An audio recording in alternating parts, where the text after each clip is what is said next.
How you see it. Sharon Horne-Ellstrom here. Welcome to day 27 of our Get Up and Go challenge, playing with my magnifying glasses. I see everything through magnifying glasses, right? If I want to see anything at all.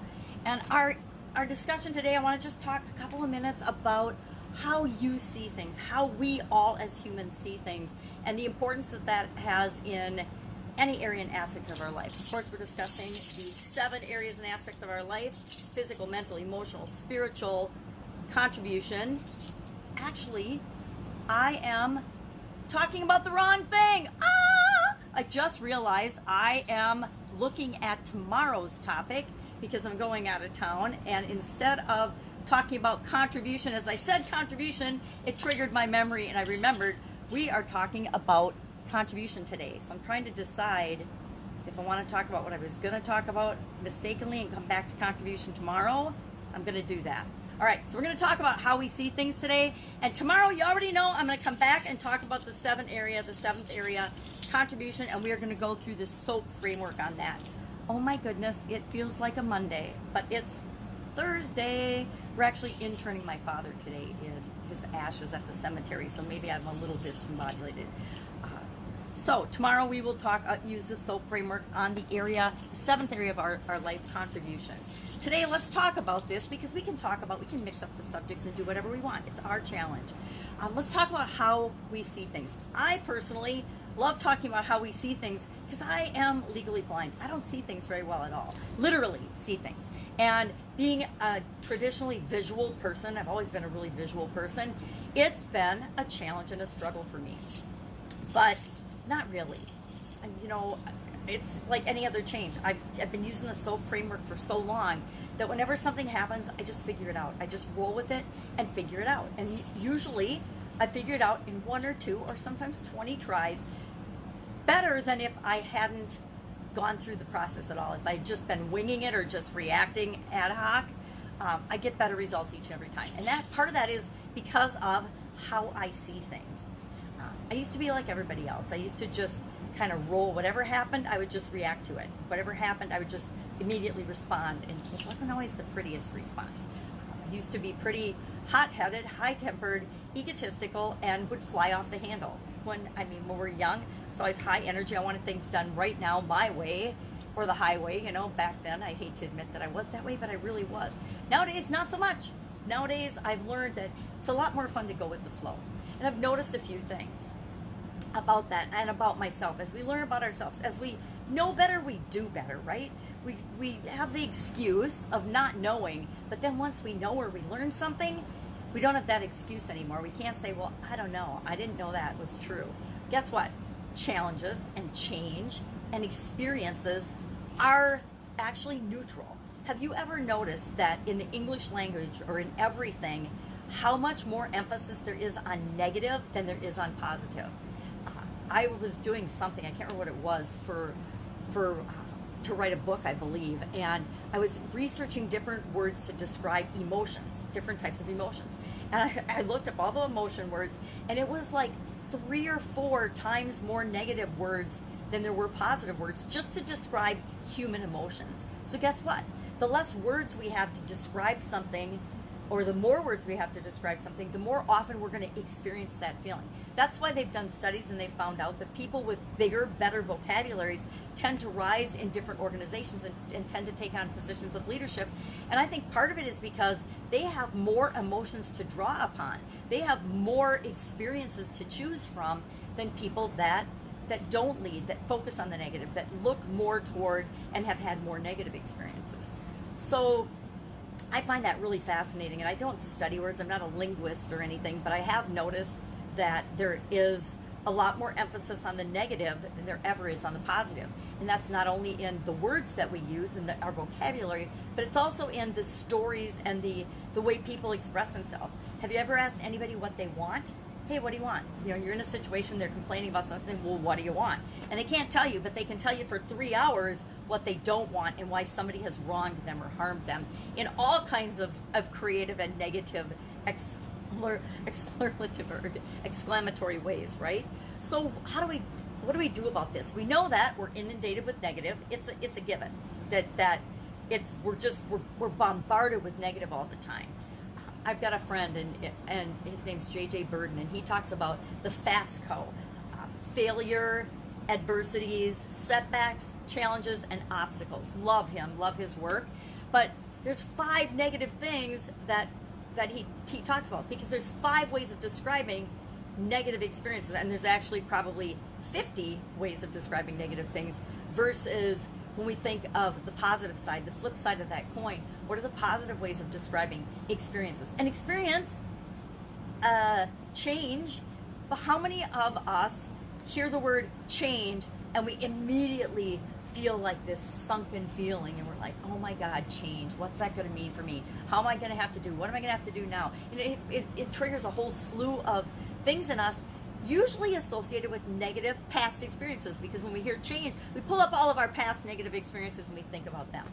What if we can flip that switch, and when somebody says change, instead of thinking of doubt, worry, fear, pain, this is going to impact me, what if we think automatically about, wow, this is exciting, how can I make this work for me? What else is possible? How can I benefit from this change?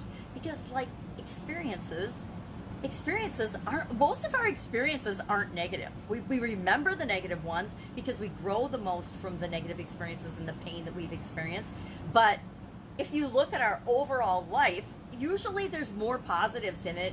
I mean, the fact that we wake up every day and get to show up in our lives, that's a positive, but a lot of people think of that as a negative. How many of us haven't had experiences that we think of that are negative? How many of us haven't had a broken heart, or had, geez, if you're 5, pretty much at this point, you've had somebody disappoint you or break your heart. How many of us haven't failed a test, had a failed relationship, had a failed job interview, or a failed anything? Our car didn't start one morning. How many of us have lost a job, got passed over for promotion, lost a pet, lost our keys, right? We misplace things. But is that the end of the world? Usually not. But I'll tell you what, when we're going through it, it feels like the end of the world sometimes. So how do we do this? What can we do to change and to flip that switch from positive to negative? It can be as easy as flipping a light switch or flipping a coin. When we flip a coin, we have a 50-50 chance of getting heads or tails, right? Do you feel bad if you get more heads than tails? Do you have emotions attached to flipping a coin? I guess if you're betting with somebody, you might, but otherwise, flipping a coin is just flipping a coin, right? My granddaughter got all upset the other day because we were playing Yahtzee, and she'd never played Yahtzee before, and Yahtzee's a pretty complicated game for a 5-year-old, and she got mad because I got a Yahtzee first, and she quit and cried and didn't want to play anymore, and I had to explain to her that it's just dumb luck, and it's probability and the dice, and me getting it was just luck. It wasn't because I had any skill shaking the 5 dice out of the cup more than you. And so it's the same thing with our experiences and our challenges and change and the things that we face. They're just experiences. They're different for each and every one of us, but we all have to go through them ourselves. Nobody can experience our life for us. So how we choose to experience things is entirely up to us.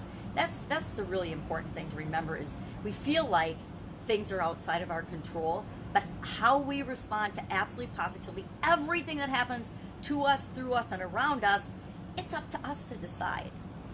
It's up to us to choose how we're going to let something affect us. One person, and I hate this example, but it's a really profound example. Millions of people experienced the Holocaust, right? Why did some people survive and other people not survive? It isn't because they were exposed to different experiences. Most of them had the same exact similar experiences. But those that chose to experience that experience differently and not let it win and not let it kill them actually survived that experience. And I'm not describing this as well as I want to, but I think that you maybe understand what I'm getting at. If you don't, hit me up and ask in the comments below. Otherwise, I'm just going to assume you know what I'm talking about. It's up to each and every one of us to determine what everything means to us. So how you see things matters. It's the most important thing to you. It's not the most important thing to me. It's not the most important thing to anyone else. It's the most important thing to you. So guess what? Choose how you want to see things. Choose what you want to look at. Choose who you want to become and how you want to experience things. So today, our action item is super simple and an easy challenge. I want you to, as you go about your day, notice when something bad or negative happens. And I want you to flip the switch on it. I want you to just ask yourself, well, yep, this happened. What if I were to see this as a positive instead of a negative? What can I see? What can I learn? I already spilled water all over the kitchen this morning because I was trying to fill the coffee pot and I was cleaning out the sink and I splashed out and went all over the counter, all down the cabinet, and all over the floor. And so I could be upset about it, or I started laughing actually, because I'm like, oh my gosh, really? I'm such a klutz at some of this stuff. But it got me an opportunity to clean up and shine up the counters a little more, shine up the cabinets, shine up a whole section of the floor that I had no intention of cleaning up and shining again, because I just did that yesterday. So it's just funny. But a lot of people, that would, and me even sometimes in my past, that would ruin my day. It'd be like, really, I spilled water, now the whole day is ruined. And I realize now that it's 100% up to me. So even when something little like that happens today, look at that and learn from it and say, okay, this happened. I spilled water all over. This is really a negative thing because I am trying to get ready to make my get up and go video, and it caused me to be discombobulated, and I even used and did the wrong day. But the point's the same. We can do this any day and every day of our life. Just flip the switch, flip the coin from negative to positive, and decide how we want to experience things. And guess what?